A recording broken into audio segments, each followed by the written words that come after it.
क्या तू योगी योगी बोल रहा था, बैठ रहे? हम अपने की लखनऊ जाके बेइज्जती करेंगे, यहाँ क्यों करने दें? योगी जी के बारे में ऐसा बोल रहा, अरे प्रेम को उन्होंने रोक लगा दी, रोमियो स्क्वाड लगा दिया। ये मुझसे कहने लगा और भाई साहब गाओ प्रेम के गीत। अब तो प्रेम करने पे भी पुलिस लग गई पीछे। हमारे यहाँ रोमियो स्क्वाड लग गया, प्रेम करता मिले आदमी तो पुलिस पकड़ के बंद कर दे। मैंने कहा शट अप, कोई दिक्कत नहीं है। हर आदमी का, हर नेता का अपना कमिटमेंट होता है। जैसे प्रधानमंत्री मोदी जी का कमिटमेंट है, ना खाऊंगा ना खाने दूंगा। ये बात अलग है कि कुछ लोग पैक करा के ले गए, उसमें वो क्या कर सकते थे, ले गए लोग बात। अच्छा, ऐसी बातों पे भाजपा वालों को समझ में नहीं आता कि थाली पीटूं छाती पीटूं कि तब क्या करूं।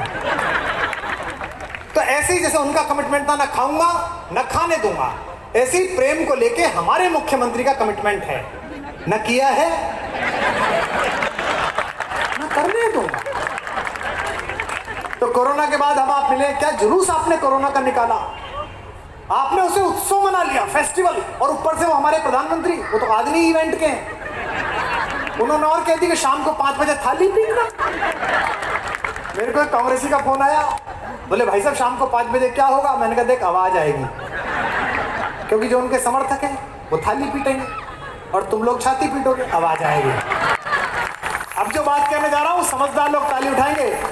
देश का अकेला नेता है इतने 75 साल में हमारे प्रधानमंत्री, जो विरोध किस बात पर कराना ये भी खुद ही तय करते हैं और ये समझ नहीं पाते। अभी गुजरात में हमारे कांग्रेस के दोस्त हार गए तो मुझसे पूछ रहे क्यों हार गए।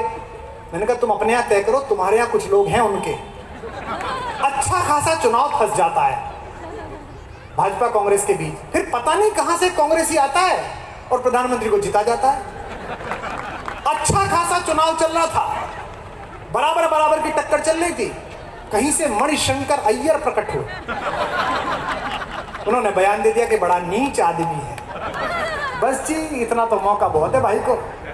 अगले दिन प्रधानमंत्री जहाज लेके अहमदाबाद, 1 लाख भीड़ के सामने, मने नीच कहे छे। तालियां बजा सकते हो। मने पापी कहे छे, मने हत्यारा कहे छे। वो मणिशंकर यार मुझसे बोले यार मैंने तो एक ही गाली दी थी, ये 7 क्यों दे रहे हैं? मैंने कहा देख कहा नहीं था सबका साथ सबका विकास, तेरी गाली का विकास कर दिया। और एक बात मैं बता दूं आपको, देखो हमारे तो मुख्यमंत्री जी, आप मुझे पहली बार सुनने मुझे सुना करें, क्योंकि मुझे उन्होंने जब सुना था 2007 में तो मैंने शुभकामना दी थी कि प्रधानमंत्री बनोगे। तो आज पहली बार है, आज तो नहीं दूंगा। प्रताप सरनाईक बुलाते रहे, आप सुनते रहे। मैं कम से कम ये तो दे ही सकता हूँ कि दूसरी बार भी मुख्यमंत्री बनोगे, इतनी काफी है और क्या।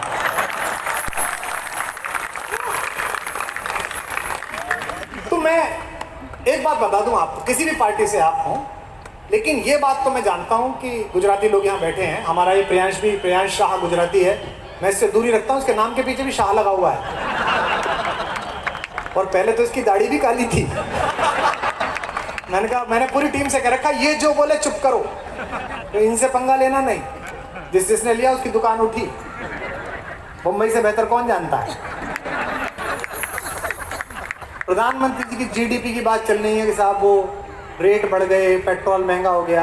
एक दिन उन्होंने कहा था मैं गुजराती हूं, मेरे खून में व्यापार है, तो चैनल वाले बोले कि यार ये लंबी फेंक दी। मैंने कहा नहीं, कुछ ना कुछ बात होगी।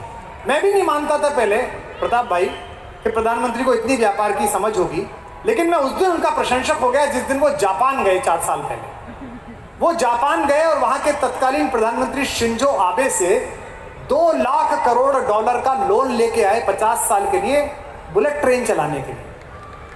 देखो तुम जैसे जो बिना समझे ताली बजाते ना, इन्होंने जिताया।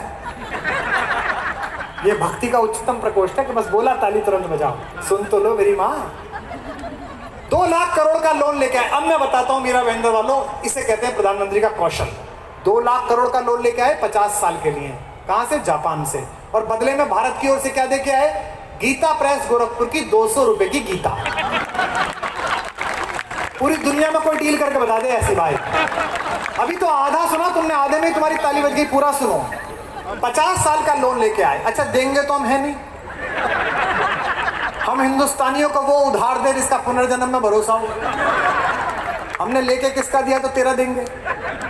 मैं 5वीं क्लास में मेरा मैथमेटिक्स का टीचर बोला कि मैंने तुम्हारे चाचा को 5,000 रुपये 14% ब्याज के साथ दिए, तो 2 महीने बाद तुम्हारा चाचा कितने पैसे लौटाएगा? मैंने कहा 1 रुपया नहीं।